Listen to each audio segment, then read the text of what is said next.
যেহেতু আমাদের সামনে পবিত্র মাহে রমজান, মহাগ্রন্থ আল কোরআনের সূরা বাকারা 183 নম্বর আয়াতের উপর আলোচনা করছিলাম। মহাগ্রন্থ আল কোরআনের সূরা বাকারার 183 নম্বর আয়াতে কারিমায় আল্লাহ রাব্বুল আলামিন বলেন, ইয়া আইয়ুহাল্লাযীনা আমানু কুতিবা আলাইকুমুল কিসাসু ফিল কাতলা ইয়া আইয়ুহাল্লাযীনা আমানু কুতিবা আলাইকুমুস সিয়াম কামা কুতিবা আলাল্লাযীনা মিন ক্বাবলিকুম লাআল্লাকুম তাত্তাকুন।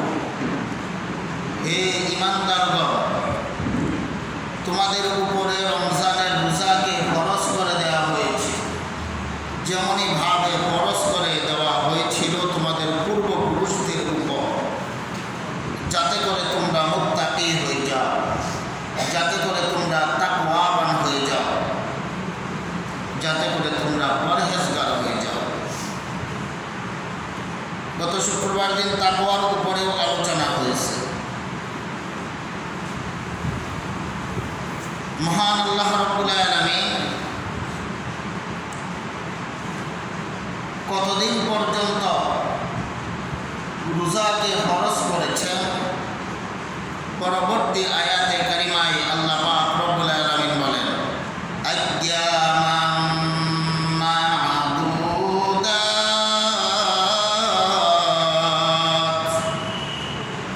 আল্লাহ বলেন আইয়ামাম মা'দুদাত, সুনির্দিষ্ট কয়েকটি দিন আল্লাহ রাব্বুল আলামিন রোজাকে ফরজ করেছেন। সুনির্দিষ্ট কয়েকটি দিন।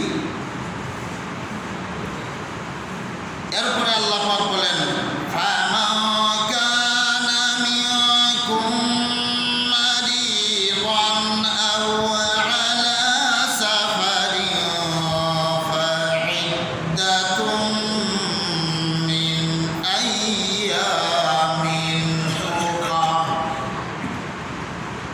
ফামান কানা মিনকুম মারিদান আও আলা সাফারিন,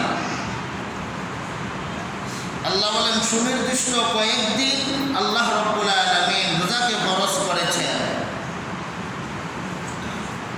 তবে কাদের উপরে রোজাকে আল্লাহ পাক ফরজ করেছেন? এক নম্বরে মানুষটি মুমিন থাকতে হবে, ঈমানওয়ালা থাকতে হবে। আল্লাহ রাব্বুল আলামিন ইয়া আইয়ুহাল্লাযীনা আমানু বলে সম্বোধন করেছেন, হে ঈমানদারেরা। তার মানে যারা ঈমানদার তাদের উপরেই আল্লাহ পাক রোজাকে ফরজ করেছেন। এজন্য এক নম্বরের শর্ত মানুষটি ঈমানওয়ালা হতে হবে, মুমিন থাকতে হবে। দুই নম্বর, সে সুস্থ থাকতে হবে। সুস্থ কি থাকতে হবে? সুস্থ। তিন নম্বরে বালিগ হতে হবে, উপযুক্ত বয়স হতে হবে। চার নম্বরে মুকিম হতে হবে, অর্থাৎ মুসাফির হলে তার উপরে রোজাকে আল্লাহ পাক মুসাফির অবস্থায় চূড়ান্তভাবে ফরজ করেন নাই। তবে মুকিম হতে হবে, বাড়িতে অবস্থান করতে হবে অথবা তিনি তিনার বাসস্থানে অবস্থান করতে হবে।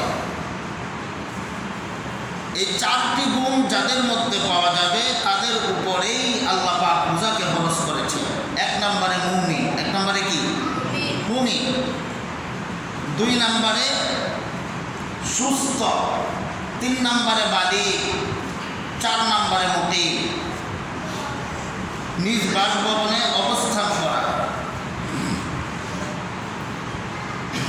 এজন্য আল্লাহ পাক রব্বুল আলামিন পরবর্তী অংশের মধ্যে বলেন, ফামান কানা মিনকুম মারিদা আও আলা সাফার, যদি তোমরা অসুস্থ হও অথবা মুসাফির হও, মানে প্রবাসী হও, ভ্রমণকারী হও। যদি তোমরা অসুস্থ হও অথবা প্রবাসী হও জন্য একটি সুযোগ রয়েছে, একটি অবকাশ রয়েছে। কি? আল্লাহ বলেন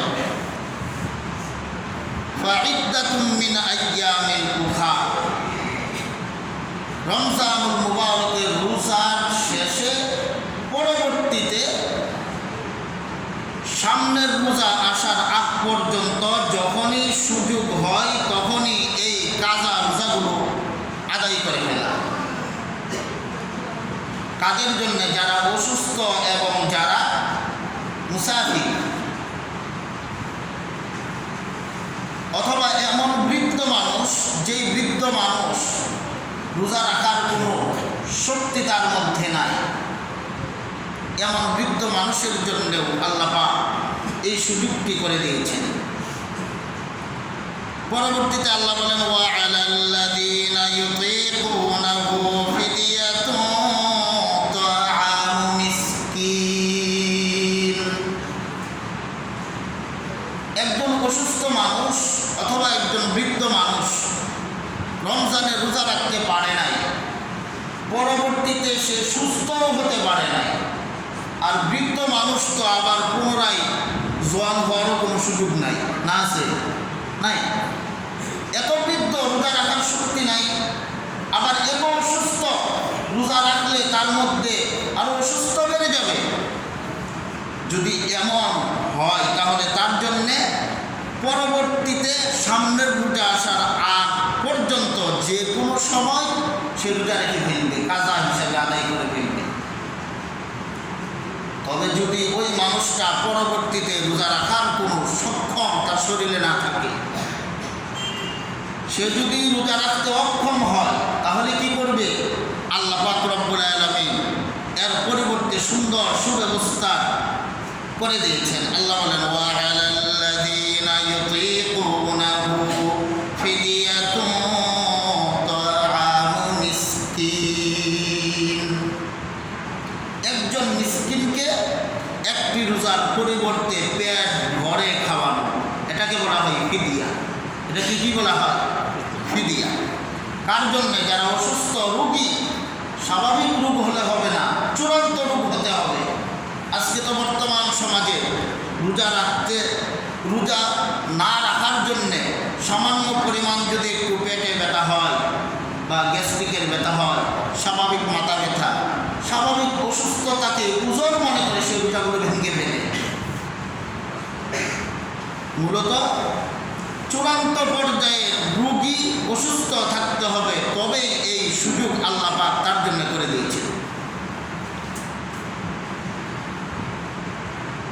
কারণ ইসলাম মানুষের উপরে, ইসলামের শরীয়ত মানুষের উপরে চাপিয়ে দেন না। আল্লাহ পাক রব্বুল আলামিন নিজেই বলেন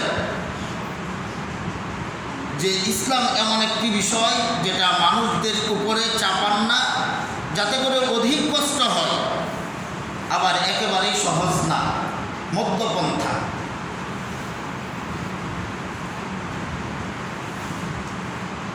মুসলমান বন্ধুরা আমার, এজন্য 1 নম্বরের শর্ত মুমিন হওয়া। যারা রোজা রাখবে মুমিন হতে হবে।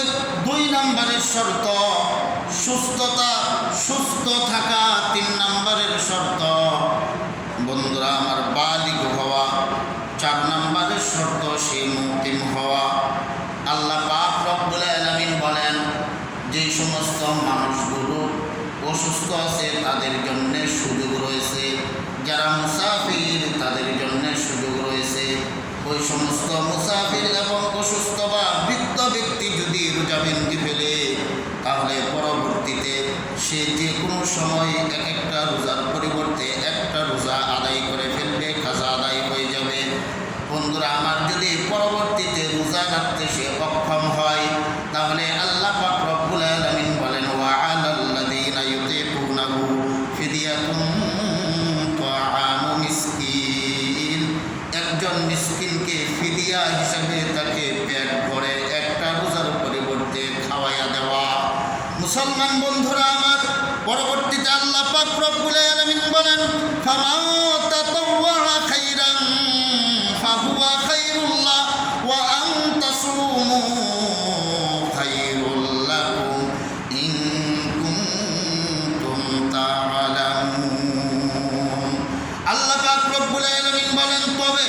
অসুস্থ ব্যক্তি, বৃদ্ধ ব্যক্তি আর মুসাফির ব্যক্তি যদি এই কষ্টগুলো সহ্য করে পরবর্তীতে তার ভিতরে যদি চূড়ান্ত পর্যায়ে তাকওয়া চলে আসে, সে যদি মনে মনে বলে না অসুস্থ হয়েছে কি হয়, অসুস্থ হয়েছে তাতে কি হইল, আমি বৃদ্ধ হয়েছি তাতে কি হইল, আমি মুসাফির অবস্থায় হয়েছি তাতে কি হলো, না না রোজাগুলো ভাঙবো না, কারণ প্রত্যেক মাসে মাসে তো রমজানুল মুবারকের রোজা আমার উপরে আল্লাহ পাক ফরজ করে দেন না।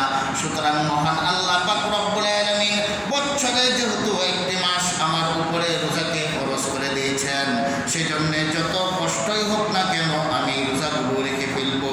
এমন অবস্থায় যদি ওই ব্যক্তিগুলো রোজাগুলো রেখে ফেলে, তাহলে আল্লাহ বলেন উত্তমের উপরে উত্তম। সুবহানাল্লাহ।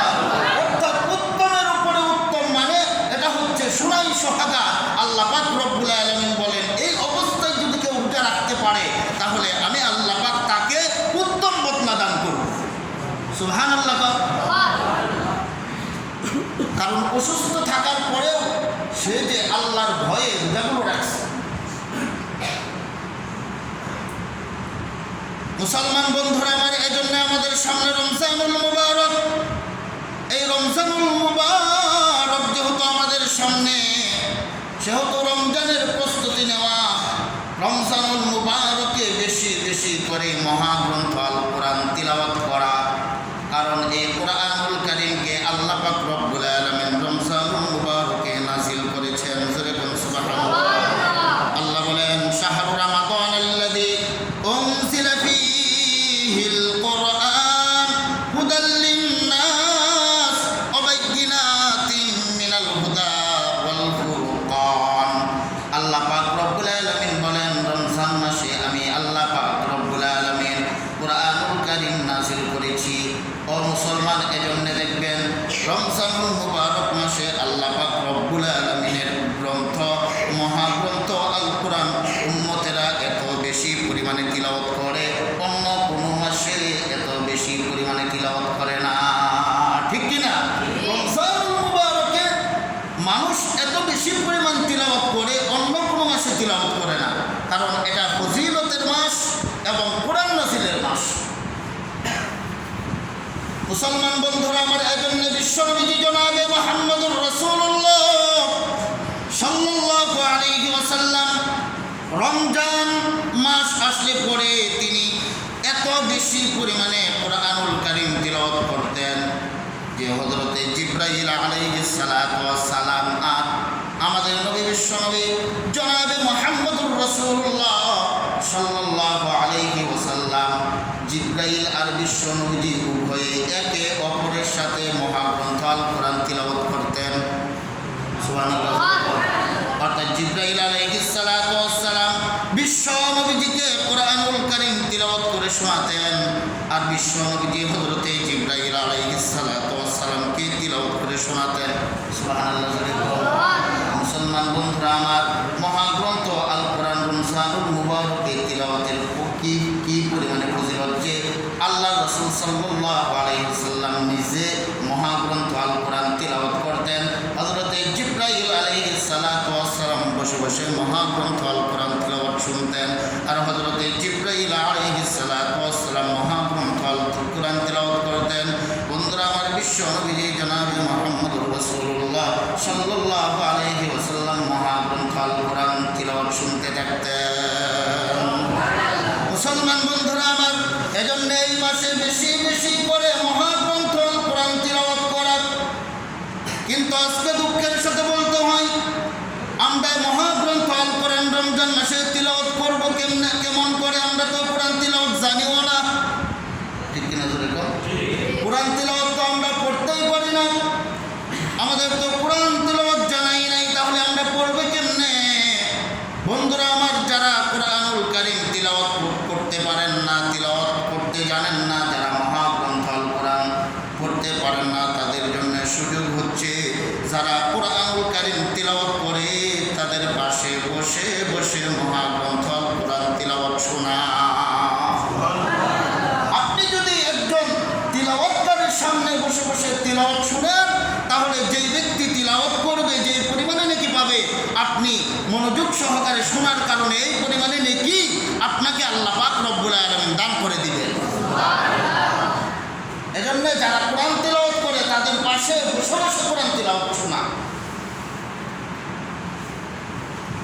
আর যে সমস্ত মানুষগুলো কোরআন তিলাওয়াত করতে পারেন না, কিন্তু কমপক্ষে কিছু কিছু সূরাগুলো তো মুখস্থ রয়েছে, ঠিক কি নজরে কর, এই সূরাগুলো বেশি বেশি করে মস্ক করা, তিলাওয়াত করা, তারপরেও আল্লাহ পাক রব্বুল আলামিন আপনার আমলনামায় নেকি দিয়ে ভরপুর করে দিবেন। মুসলমান বন্ধুরা আমার, কোরআনকে মহব্বত করা, কোরআনওয়ালাকে মহব্বত করা।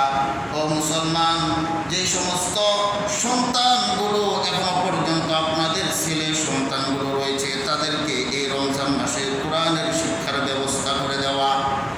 মুসলমান বন্ধুরা আমার, যদি আপনি আপনার সন্তানগুলোকে নামাজের প্রতি আগ্রহ করার সুব্যবস্থা করে দেন, কোরআন তিলাওয়াতের প্রতি আকৃষ্ট করার সুব্যবস্থা করে দেন, তাহলে ওই সন্তান বড় হলে কোনোদিন নামাজ কাজা করবে না, ওই সন্তান বড় হলে কোনোদিন ইসলাম বিরোধী কথা বলবে না, ওই সন্তান বড় হলে কোরআনের বিরুদ্ধে কথা বলবে না, ওই সন্তান বড় হলে মা বাবাকে চক্রাঙ্গে কথা বলবে না, ওই সন্তান বড় হলে মা বাবার অবাধ্য হবে না, ওই সন্তান বড় হলে কোরআন প্রেমিকদেরকে গালাগালি করবে না, ঠিক না বেঠিক জোরে অন্তরে। এখনই যদি আপনি আপনার সন্তানগুলোকে কোরআনের প্রতি আকৃষ্ট না করতে পারেন, ইসলামের প্রতি আকৃষ্ট না করতে পারেন, ওই সন্তান বড় হলে আপনার জন্য কাল হয়ে দাঁড়াবে, ঠিক কিনা জোরে কর। এই সন্তানে আপনার জন্য কাল হয়ে দাঁড়াবে, এই সন্তান একদিন আপনাকে ঘর থেকে বের করে দিবে। এজন্য ছোট্ট ছোট্ট বাচ্চাগুলোকেও কোরআনের প্রতি আকৃষ্ট করা এবং নামাজের প্রতি আকৃষ্ট করা। আজকে তো এই অবস্থা, এই ব্যবস্থাটা দূর হয়ে গেছে। ছোট্টবেলায় দেখতাম ঘুম থেকে জাগ্রত হওয়ার পরে আমাদের মা চাচিরা ঘুম থেকে জাগ্রত হয়ে মহাগ্রন্থ আল কোরআনের তিলাওয়াত করত। আর বর্তমানে ঘুম থেকে জাগ্রত হয়ে আমাদের মা চাচিরা টিভির রিমোটটাকে চালু করে স্টার জলসা দেখতে থাকে, জোরে কোন ঠিক কিনা। এই জন্য সন্তানগুলো এগুলো দেখে দেখে দেখে এই সন্তানগুলো নষ্ট হয়। আপনি আপনার সন্তানগুলোকে যেটা এখন শিখাবেন, ওই সন্তান বড় হলে তাই শিখবে। মুসলমান বন্ধুরা আমার, খাজা কুতুবউদ্দিন বখতিয়ার কাকি রহমাতুল্লাহি আলাইহি অনেক বড় একজন বুজুর্গ ব্যক্তি ছিলেন। খাজা কুতুবউদ্দিন বখতিয়ার কাকি রহমাতুল্লাহি আলাইহি যখন ছোট্ট মানুষ, তখন ওনার মা খাজা কুতুবউদ্দিন বখতিয়ার কাকি রহমাতুল্লাহি আলাইহিকে বলতেছে, হে আমার সন্তান, হে আমার আদরের কলিজার টুকরো সন্তান, নামাজ পড়ো, নামাজ পড়ো, নামাজ পড়লে পরে আল্লাহ পাক রব্বুল আলামিন তোমাকে মজা দিবে। সুবহানাল্লাহ। বলে নামাজ পড়ো, নামাজ পড়লে আল্লাহ পাক তোমাকে মজা দিবে। সন্তানটি ডাক দিয়ে কয়, মাগো সত্যি কি নামাজ পড়লে আল্লাহ পাক রব্বুল আলামিন আমাকে মজা দান করবে? খাজা কুতুবউদ্দিন বখতিয়ারের মা ডাক দিয়ে কয়, হে বাবা, হ্যাঁ সত্যি তুমি নামাজ পড়ো, নামাজ পড়লে আল্লাহ পাক রব্বুল আলামিন তোমাকে মজা দিবে, মজা। ছোট্ট মানুষ খাজা কুতুবউদ্দিন বখতিয়ার কাকি রহমাতুল্লাহি আলাইহি মজা পাওয়ার লোভে যাই নামাজে দাঁড়িয়ে নামাজের মধ্যে দাঁড়িয়ে গেছে, নামাজের মধ্যে দাঁড়িয়ে গেছে ছোট্ট মানুষ। মুসলমান মা বাবা যা করে সন্তানও তা করে। আমি নিজ চোখে দেখেছি ছোট্ট ছোট্ট বাচ্চাগুলো মা যখন যায় নামাজে দাঁড়ায়া, নামাজের মধ্যে দাঁড়িয়ে যায়, যখন মা ঠোঁট নাড়ায় নাড়ায় সূরা ফাতিহা পড়ে, রুকুর মধ্যে গিয়ে সুবহান রাব্বিয়াল আ'লা সুবহান রাব্বিয়াল আযীম পড়তে থাকে, সন্তানগুলো মায়ের চেহারার দিকে তাকায়া তাকায়া মায়ের ঠোঁটের সঙ্গে সেই সন্তানটাও ঠোঁট নাড়াইতে থাকে, ঠিক না বেঠিক জোরে। মাও ঠোঁট নাড়ায়, সন্তানগুলো ঠোঁট নাড়ায়, মা রুকুতে যায়, সন্তানগুলো ঠোঁট নাড়ায়, মা সিজদায় যায়, সন্তানগুলো ঠোঁট নাড়ায়। আর মায়ের চেহারার দিকে তাকায় তাকায়া মা যেমনটি করে সন্তানটাও মাকে অনুসরণ করতে থাকে।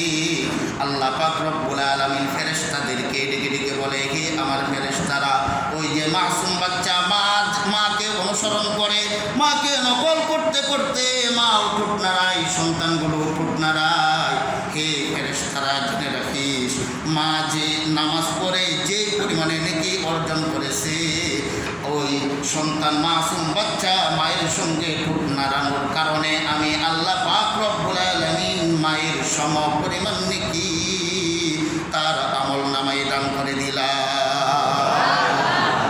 মুসলমান বন্ধুরা আমার, কিন্তু মাসুম বাচ্চা তো তার তো এখনো পর্যন্ত গুনাহ নাই, ঠিক না? ঠিক জোরে কন। যার গুনাহ নাই তার আবার নেকি কিসের? সন্তানের তো গুনাহ নাই, কিতাবের মধ্যে এসেছে মাসুম বাচ্চার যত ভালাই কাজ, যত ইবাদত, যত নেকিগুলো রয়েছে, ওই নেকিগুলো আল্লাহ পাক রব্বুল আলামিন পিতা মাতার আমল নামায় অ্যাড করে দেয়। মুসলমান বন্ধুরা আমার, এজন্য মা যেটা শিখে সন্তানগুলো সেটা শিখে। খাজা কুতুবউদ্দিন বখতিয়ার কাকি রহমাতুল্লাহি আলাইহি নামাজ পড়তেছেন কিসের লোভে? বলে মজা পাওয়ার লোভে, মজা পাওয়ার লোভে নামাজ পড়তেছেন। আর খাজা কুতুবউদ্দিন বখতিয়ারের মা প্রতিদিন যাই নামাজের নিচে মজা রাইখা দেয়। বন্ধুরা আমার, দোকান থেকে খাবারগুলো নিয়ে এসে যাই নামাজের নিচে রাইখা দেয়, আর নামাজের পরে যাই নামাজটা উল্টাই। খাজা কুতুবউদ্দিন বখতিয়ারের মা ডেকে ডেকে কয়, হে বাবা, এই দেখো তুমি যে নামাজ পড়ছো, যাই নামাজের নিচে আল্লাহ পাক রব্বুল আলামিন মজা দেয়া দিয়েছেন। জোরে কোন সুবহানাল্লাহ। সন্তান তো মহাখুশি, নামাজ পড়লে মজা পাওয়া যায়, কারণ মাসুম বাচ্চা তো নামাজের প্রতি আকৃষ্ট করার জন্য মজা রাখা হয়। মুসলমান বন্ধুরা আমার, যাই নামাজ উল্টাইলেই মজা, যাই নামাজ উল্টাইলেই মজা। ছোট্ট মানুষ এইবার সে প্রতিদিন নামাজ পড়ে, প্রতিদিন নামাজ পড়ে, প্রতিদিন নামাজ পড়ে। নামাজ পড়তে পড়তে পড়তে পড়তে এইবার খাজা বখতিয়ার কুতুবউদ্দিন বখতিয়ার রহমাতুল্লাহি আলাইহি নামাজের প্রতি তিনার একটি মহব্বত পয়দা হয়ে গেছে, নামাজের প্রতি একটি, বন্ধুরা আমার, টান পড়ে গেছে। এজন্য একদিন ঘটনাক্রমে খাজা কুতুবউদ্দিন বখতিয়ারের মা বাবার বাড়িতে গেছে বেড়াইতে। বন্ধুরা আমার, হঠাৎ করে জোহরের নামাজের সময় হয়ে গেছে।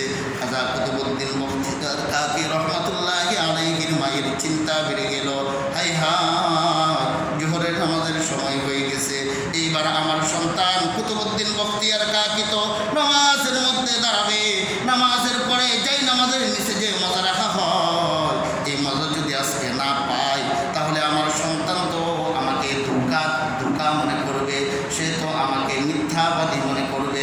এইবার আমি কি করি? খাজা কুতুবউদ্দিন বখতিয়ার কাকির মা কাঁদতে আরম্ভ করেছে। এক দৌড়ে খাজা কুতুবউদ্দিন বখতিয়ারের কাছে চলে আসতেছে। বন্ধুরা আমার, বাড়িতে এসে দেখে দরজা জানালাগুলো সবগুলো বন্ধ করে দেওয়া।